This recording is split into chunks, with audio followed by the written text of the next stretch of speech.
પણ જીવને ભ્રમરૂપ કરવા એ બહુ મોટું કાર્ય છે. જ્યાં સુધી જીવ જો ભ્રમરૂપ ન થાય, માયાના ભાવથી મુક્ત ન થાય, ત્યાં સુધી એ જીવને અશાંતિ રહે છે.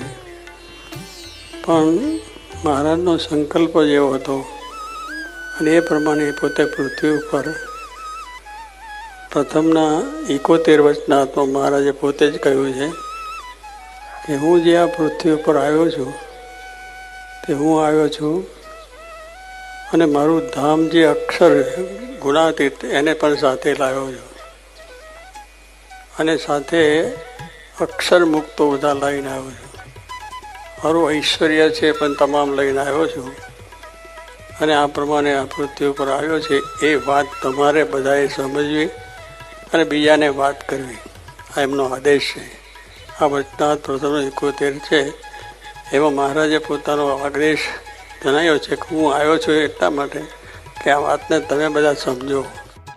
પ્રમુખ સ્વામી મહારાજ કહેતા કે કોઈ પણ કાર્ય શરૂ કરતા પહેલા 100 વાર વિચાર કરવો, એના પ્રોઝ અને કોન્સ વિચારવા, લાભ અને ગેરલાભ વિચારવા.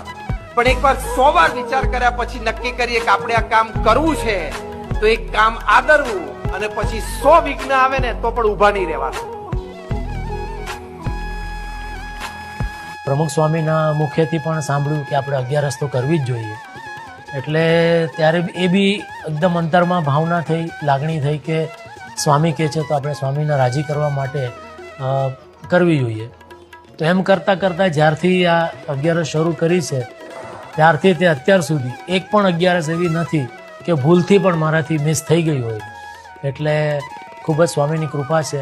સત્સંગમાં આવ્યા પછી આ સહેજે સહેજે આ બધું થઈ રહ્યું.